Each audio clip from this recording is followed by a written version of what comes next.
Hello hello my dear student, कैसे हैं आप सब। आई होप आप सब अच्छे होंगे। माई सेल्फ जय क्लासेस में फिर से आपका एक बार स्वागत है।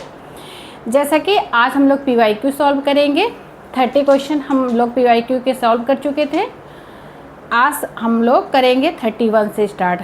31 से ये PYQ हैं, सारे प्रीवियस ईयर क्वेश्चन से रिलेटेड हैं ये सारे।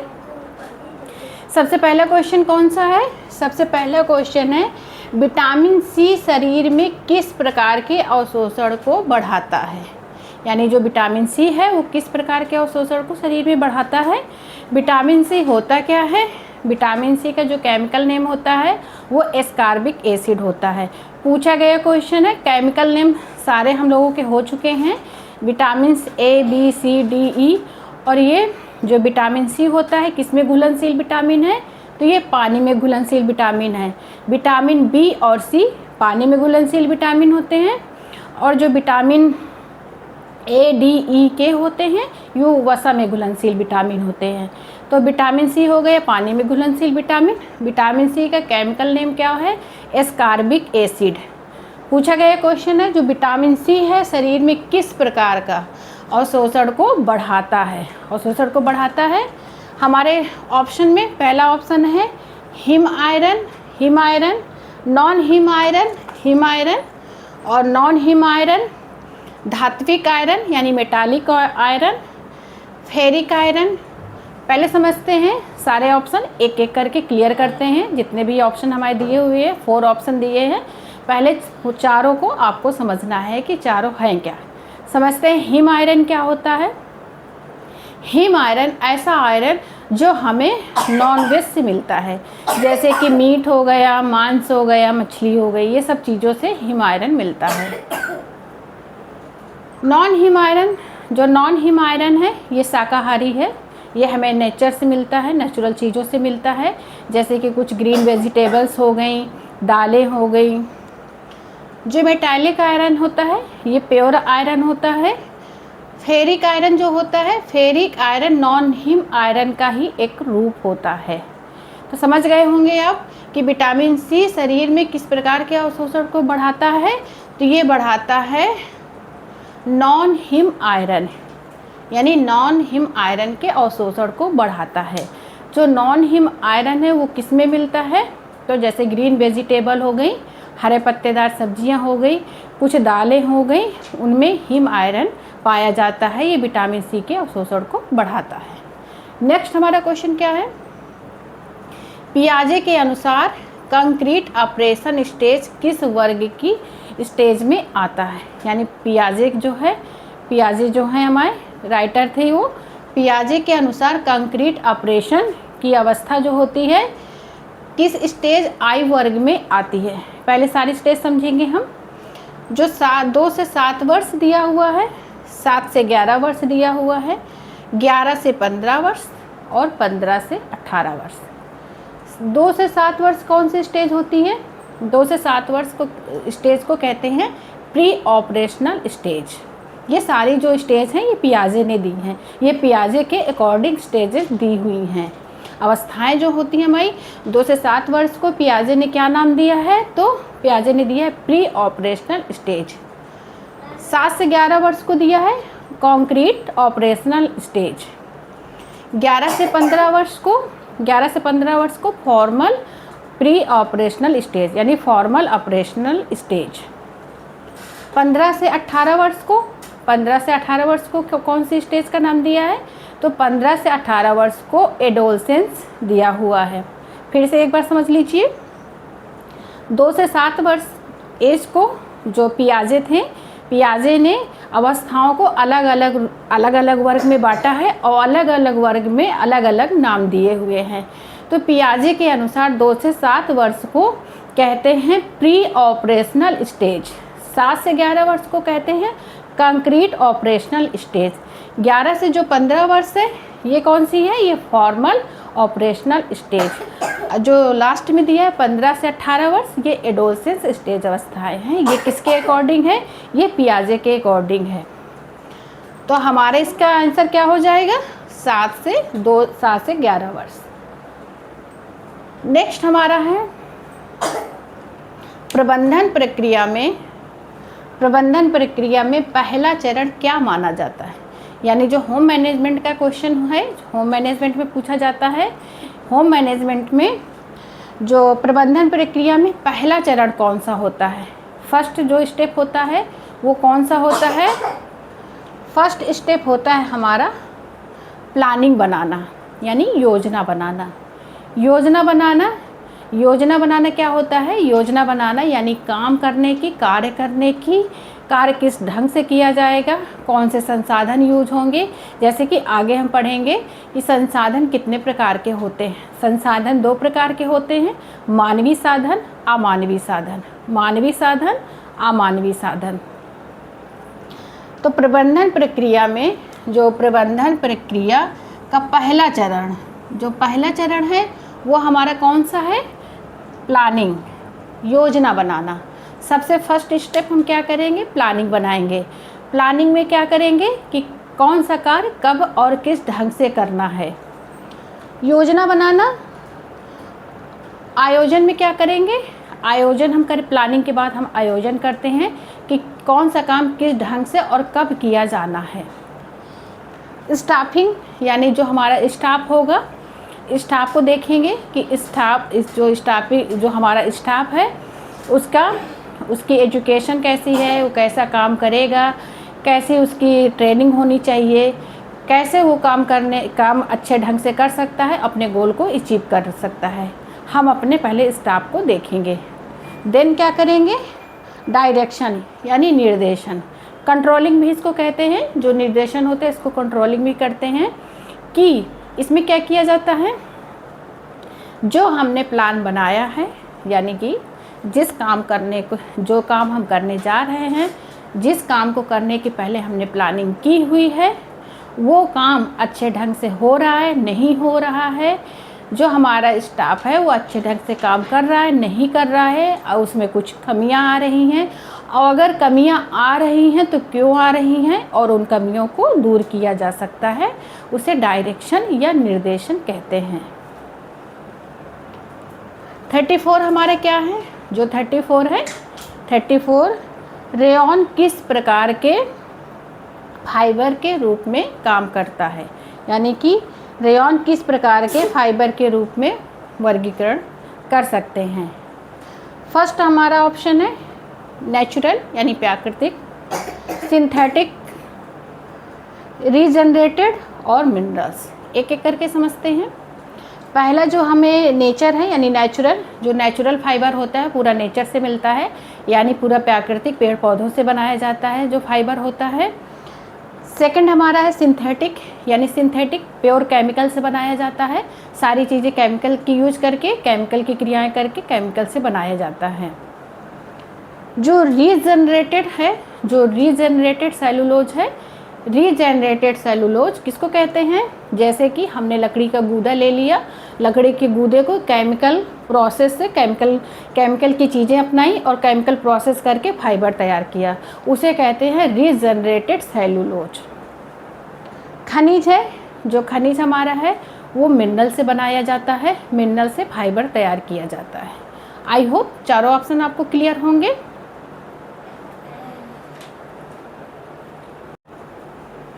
नेक्स्ट हमारा है हाइपोथेसिस यानी परिकल्पना। परिकल्पना को कैसे प्रभावित कर सकते हैं? जैसा कि जब हमने हाइपोथेसिस या रिसर्च पढ़े थे, रिसर्च क्या होता है, रिसर्च के जो स्टेप पढ़े थे तब हमने हाइपोथेसिस पढ़ा था। जो हाइपोथेसिस होती है किसी रिसर्च, यानी कि कोई भी रिसर्च आप करने जा रहे हैं उसका असंभावित यानी असंभावित समाधान ढूंढना, उसे कहते हैं हाइपोथेसिस, यानी पहले से परिकल्पना बना लेना। परिकल्पना को हम लोग प्राकल्पना भी कहते हैं, हिंदी में इसको परिकल्पना, प्राकल्पना, हाइपोथेसिस कहते हैं। तो पहले से किसी समस्या का पहले से असंभावित समाधान ढूंढना, यानी कि टेंटेटिव टेस्टेबल स्टेटमेंट, यानी परीक्षण करने योग्य। ये परीक्षण करने योग्य है या नहीं, पहले से इसकी परिकल्पना बना लेना, यानी पहले से असंभावित समाधान ढूंढना। जो अप्रूवन फैक्ट होता है, ये क्या होता है? जो प्रमाणित तथ्य, यानी कि प्रमाणित तथ्य ऐसे तथ्य जो प्रमाणित हों, जैसे कि जो हमने रिसर्च की है उसमें जो डाटा सिलेक्ट किए हैं, जो भी उसका कंक्लूज़न निकला है, सारी चीज़ें जो सब वैज्ञानिक ढंग से उसका स्टेप बाय स्टेप तरीक़ों से अरेंज करके प्रस्तुत करना। अब फाइनल कंक्लूज़न, यानी कि रिसर्च करने के बाद जो फाइनल कंक्लूज़न, आपकी रिसर्च हो चुकी है, जो फाइनल कंक्लूज़न प्रस्तुत करना, अंतिम निष्कर्ष। डिस्क्रिप्टिव स्टैटिक्स यानी कि वर्णनात्मक सांख्यिकी, किसी तरीके मतलब किसी समस्या का आप डिस्क्राइब करना, डिस्क्रिप्टिव तरीके से उसका वर्णन करना। 36 हमारा है जो अनाजों में सामान्यतः कौन सा अमीनो अम्ल सीमित अमीनो अम्ल होता है। हमने जैसे पढ़ा था जब हमने प्रोटीन की क्लास ली थी तो प्रोटीन में हमने पढ़ा था कि कुछ एसेंशियल अमीनो एसिड होते हैं, कुछ नॉन एसेंशियल अमीनो एसिड होते हैं। कुछ जो एसेंशियल अमीनो एसिड होते हैं ये आवश्यक अमीनो अम्ल होते हैं, ये हमारी बॉडी में बनते नहीं हैं, तो इन्हें हमें फूड से, आहार से कंज्यूम करना पड़ता है। जो नॉन एसेंशियल अमीनो एसिड होते हैं ये हमारी बॉडी में बनते हैं, तो ये हमें फूड से कंज्यूम करने की इसकी आवश्यकता नहीं होती, क्योंकि ऑलरेडी हमारी बॉडी में बनते रहते हैं। तो जो एसेंशियल अमीनो एसिड होते हैं इन्हें हमें मतलब फूड से कंज्यूम करना पड़ता है, क्योंकि ये हमारी बॉडी में नहीं बनते हैं। तो कौन सा होता है? लाइसिन। मिथोनिन क्या होता है पूछा जाता है। जो मिथोनिन होता है किस में पाया जाता है? तो मिथोनिन दालों में पाया जाता है। ट्रिप्टोफैन क्या होता है? ट्रिप्टोफैन किस में पाया जाता है? तो ट्रिप्टोफैन मक्के में पाया जाता है। किस में पाया जाता है? मक्के में पाया जाता है। ल्यूसीन क्या होता है? ये क्या काम करता है? तो जो हमारा ल्यूसीन है ये प्रोटीन बनाने में हेल्प करता है। किसको बनाने में करता है? प्रोटीन का निर्माण करने में ल्यूसीन अपना काम करता है। 37 हमारा क्या है? आयोडीन युक्त नमक का उपयोग मुख्यतः किसकी रोकथाम के लिए किया जाता है? आयोडीन की ऑलरेडी हमारी क्लास हो चुकी है। आयोडीन का जब हमने क्लास ली थी तो उसमें डिस्कस हमारा हुआ था कि आयोडीन पूछा गया। एक क्वेश्चन और है कि आयोडीन जो होता है वो हमारी बॉडी में किस फॉर्म में होता है? तो आयोडीन हमारा जो होता है बॉडी में आयोडाइड फॉर्म में होता है। आयोडाइड को हम कैसे रिप्रेजेंट करते हैं, कैसे लिखते हैं? तो आयोडाइड को हम ऐसे लिखते हैं, ऐसे करके ऐसे आयोडाइड को ऐसे रिप्रेजेंट करते हैं। तो आयोडीन हमारी बॉडी में जो रहता है कैसे रहता है, किस फॉर्म में रहता है? आयोडाइड फॉर्म में रहता है। आयोडाइड को कैसे रिप्रेजेंट करते हैं, कैसे लिखते हैं? तो ऐसे लिखते हैं। आयोडीन युक्त नमक का उपयोग मुख्यतः किसकी रोकथाम के लिए किया जाता है? तो स्कर्वी जैसे हम लोग पढ़ते हैं, एक एक क्वेश्चन, एक एक जो ऑप्शन दिए हुए हैं सारे ऑप्शन हम लोग देखेंगे ताकि चारों ऑप्शन हमें क्लियर हो सकें। पहला ऑप्शन है स्कर्वी दिया हुआ है विटामिन सी। विटामिन सी का केमिकल नेम क्या होता है? विटामिन सी का केमिकल नेम एस्कॉर्बिक एसिड होता है। हम लोगों ने पढ़ा है जब विटामिन हमारा हो चुका है कंप्लीट, तो जब हमने विटामिन की क्लास हमारी हुई थी तो विटामिन की क्लास में डिस्कस हुआ था कि कौन से विटामिन का केमिकल नेम क्या होता है और आरडीए के अकॉर्डिंग कितनी नीड होती है। हर एज में नीड अलग अलग होती है। तो हमने स्कर्वी जो होता है किसकी कमी से पढ़ा? विटामिन सी की कमी से पढ़ा। विटामिन सी की कमी से होता है। जो स्कर्वी होता है विटामिन सी की कमी से होता है। विटामिन सी का केमिकल नेम स्कॉर्बिक एसिड। क्या होता है? Ascorbic acid. स्कर्वी होता क्या है, इसमें क्या प्रॉब्लम होती है? तो जो स्कर्वी होती है वो मसूड़ों से रिलेटेड प्रॉब्लम होती है, यानी कि विटामिन सी डिफिशिएंसी है। किससे रिलेटेड है? तो मसूड़ों से रिलेटेड है, यानी मसूड़ों की प्रॉब्लम होती है। ग्वाइटर, जो इसका राइट ऑप्शन हमारा ग्वाइटर होगा, यानी घेंघा। घेंघा क्या होता है? हमारी जो थायरॉक्सिन जो आयोडीन होता है हमारा, यानी कि थायरॉक्सिन हार्मोन निकलता है, उसकी कमी हो जाती है तो घेंघा हो जाता है। किसकी कमी से होता है? तो आयोडीन की कमी से होता है। इसमें क्या होता है?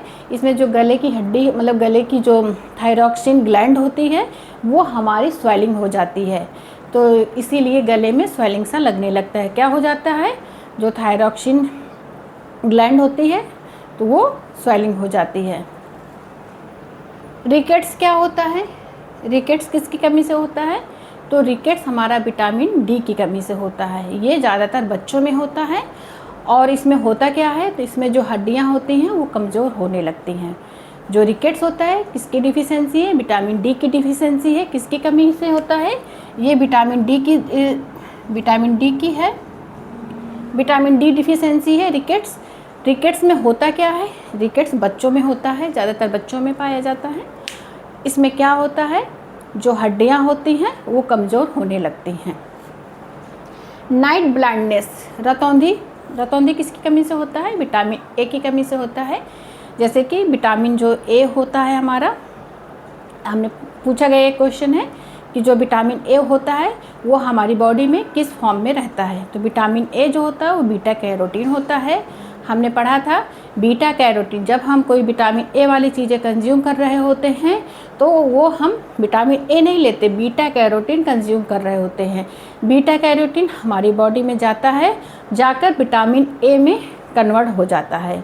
कहाँ पे होता है, तो लीवर में। पूछा गया क्वेश्चन है जो बीटा कैरोटीन होता है, बीटा कैरोटीन हमारा विटामिन ए में कहाँ परिवर्तित होता है, तो कहाँ पे होता है, लीवर में होता है। क्वेश्चोरकर मुख्यतः किसकी कमी से होता है, क्वेश्चोरकर मुख्यतः किसकी कमी से संबंधित है, किसकी कमी से होता है, इसमें हमने पढ़ा था ये प्रोटीन की कमी से होता है। किसकी कमी से होता है, प्रोटीन की कमी से होता है। क्वेश्चोरकर हमने पढ़ा था। एक हमने पढ़ा था मरस्मस। मरस्मस को क्या कहते हैं, मरस्मस को एक नाम से जाना जाता है पीसीएम, यानी प्रोटीन कैलोरी माल न्यूट्रिशन, पीसीएम। पीसीएम हम क्वेश्चोरकर प्रोटीन की कमी से होता है। जो हमारा क्वेश्चोरकर है ये खाली प्रोटीन की कमी से होता है। जो मरस्मस होता है पीसीएम, मरस्मस पीसीएम कहते हैं, पीसीएम यानी कि प्रोटीन कैलोरी माल न्यूट्रिशन। ये क्या होता है, ये मरस्मस होता है। पूछा जाता है जो पीसीएम होता है मरस्मस न दे के, जैसे पीसीएम से आप क्या समझते हैं, तो आपको इतना समझना है कि जो पीसीएम होता है प्रोटीन कैलोरी माल न्यूट्रिशन। जो हमारा क्वेश्चोरकर है वो प्रोटीन की कमी से होता है, और जो मरस्मस है वो हमारा प्रोटीन प्लस कैलोरी यानी प्रोटीन प्लस ऊर्जा की कमी से होता है। तो इसको क्या कहते हैं, प्रोटीन कैलोरी माल न्यूट्रिशन। कटे हुए फलों में एंजाइमी भूरापन किसे लगाने में कम किया जाता है, यानी कि जो हमारे फल कटे हुए होते हैं वो ब्राउनिश हो जाते हैं। अगर आप काट के फल रख देते हैं तो वो ब्राउन हो जाते हैं, तो वो ब्राउनिश रोकने के लिए ऐसा क्या लगाया जाता है जो ब्राउनिश होने से बचाया जा सके, यानी जो एंजाइमी प्रतिक्रिया उसमें होती है इस वजह से वो भूरापन हो जाता है। तो ऐसा क्या है, ऐसी कौन सी क्रिया है जो आप ऐसी क्या चीज़ लगाएंगे जो एंजाइमी जो प्रतिक्रिया उसमें हो रही है भूरापन होने से रोका जा सकता है, क्या क्या है, लेमन जूस लगाएंगे, या साल्ट फ्री वाटर यानी बिना नमक का पानी लगाएंगे, या कुकिंग ऑयल लगाएंगे, या शुगर सिरप वन्नी लगाएंगे।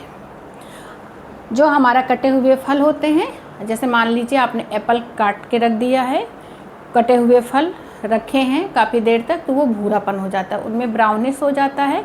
क्यों होता है, उसमें एंजाइमी प्रतिक्रिया होती है इसलिए वो भूरा हो जाते हैं।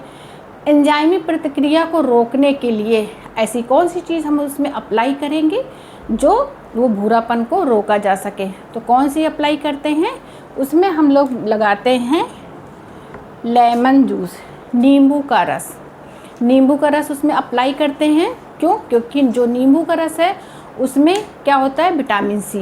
विटामिन सी का केमिकल नेम एस्कॉर्बिक एसिड। तो जो विटामिन सी है वो एंजाइमी प्रतिक्रिया को रोकने में हेल्प करता है। तो आप अगर कटे हुए फलों में लेमन जूस अप्लाई करते हैं, लेमन जूस लगाते हैं, तो जो उनमें ब्राउनिश होता है उनको रोका जा सकता है। लेमन जूस हम अप्लाई करेंगे, यानी कटे हुए फलों में हम ब्राउनिश को रोकने के लिए लेमन जूस अप्लाई करते हैं। नेक्स्ट हमारा है निम्नलिखित में से कौन सा वसा में घुलनशील विटामिन हैं। जैसे अभी हमने पढ़ा था कौन सा ऐसा निम्नलिखित में से कौन सा ऐसा विटामिन है जो हमारे वसा में घुलनशील विटामिन है। जैसा कि हमने जब विटामिन का चैप्टर पढ़ा था उसमें हमने पढ़ा था जो हमारे वसा में घुलनशील विटामिन कौन से हैं, वसा में घुलनशील विटामिन ए, डी, ई और के, ADE के कौन से होते हैं? वसा में घुलनशील विटामिन होते हैं ADE के, जो वसा में घुलनशील विटामिन ADE के। जल में घुलनशील विटामिन कौन से हैं? जल में घुलनशील विटामिन हमारे बी और सी। ये चीज़ें हमारी क्लियर हो चुकी थी कि जो वसा में घुलनशील विटामिन ADE के है, जल में घुलनशील विटामिन BC है। ये सारी चीज़ें क्लियर थी। तो इसमें क्या है, निम्नलिखित में से कौन सा विटामिन वसा में घुलनशील विटामिन है? तो इसमें से कौन सा घुलनशील विटामिन है? Vitamin B1, vitamin C, vitamin A, vitamin B6। क्योंकि बी हमारा जो विटामिन हमने पढ़ा था, विटामिन बी का जो समूह है वो काफ़ी बड़ा परिवार है। जो विटामिन बी है फैमिली उसकी काफ़ी बड़ी है। तो ये विटामिन बी तो हमारे जल में हो गए, यानी जल में घुलनशील विटामिन है। सी भी हमारा जल में घुलनशील विटामिन है। तो कौन सा बचता है? Vitamin A. विटामिन जो ए हमारा है वसा में घुलनशील विटामिन है। ये वसा में घुलनशील विटामिन है, यानी कि ये वसा में घुलता है। B1 का केमिकल नेम क्या होता है? B1 का केमिकल नेम थायमीन। हमने अभी पढ़ा विटामिन सी का केमिकल नेम क्या है? Ascorbic acid. विटामिन ए को रेटिनॉल कहते हैं। रेटिनॉल इससे क्या होता है? रतौंधी होती है या आँखों से रिलेटेड प्रॉब्लम हो जाती हैं। विटामिन ए काम क्या करता है? तो हमारी स्किन को प्रोटेक्ट करने का काम करता है और रोग प्रतिरोधक क्षमता बढ़ाता है, यानी इम्यूनिटी सिस्टम को भी बूस्ट करता है। जो B6 जो हमारा B6 है, B6 क्या होता है? B6 होता है पैराडॉक्सिन। आई होप आज की चीज़ें आपको समझ में आ गई होंगी। आज हमारे PYQ 40 कंप्लीट हो गए हैं। 40 क्वेश्चन हमने 30 पहले किए थे, 10 आज हमने समझे। टोटल हमारे 40 क्वेश्चन कंप्लीट हो चुके हैं। सारे PYQ हैं, प्रीवियस ईयर में आए हुए क्वेश्चन हैं। तो चारों ऑप्शन हम लोगों ने समझे हैं, यानी कि एक क्वेश्चन में हमने 4 आंसर मिले, 4 चीज़ों को हमने समझी है। चारों ऑप्शन हमारे क्लियर हैं। चारों ऑप्शन क्लियर होंगे तभी चीज़ें आप एग्ज़ाम में हल कर पाएंगे, सॉल्व कर पाएंगे, तो आपका एग्ज़ाम क्रैक होने में आसानी होगी। आई होप आप PYQ सॉल्व करते जाइए। हम लोगों की जो फर्स्ट यूनिट है फूड साइंस सर्विस मैनेजमेंट और न्यूट्रिशन डाइटिक्स, काफ़ी चीज़ें कंप्लीट हो चुकी हैं। तो बहुत ही जल्द हम सेकेंड यूनिट अपनी स्टार्ट करने जाएंगे। तो आई होप आप फर्स्ट यूनिट से रिलेटेड जो क्वेश्चन हो, PYQ हो, उन्हें सॉल्व करते रहिए। आज की क्लास आपको अच्छी लगी होगी, नई नई चीज़ें समझ में आई होंगी। तो अभी और भी हम PYQ सॉल्व करेंगे। आज के लिए इतना ही। तो क्लास अच्छी लगी, समझ में आई तो लाइक करें, शेयर करें, सब्सक्राइब करें। कल फिर मिलते हैं एक नए टॉपिक के साथ, एक नई क्लास के साथ। तब तक के लिए बाय, टेक केयर।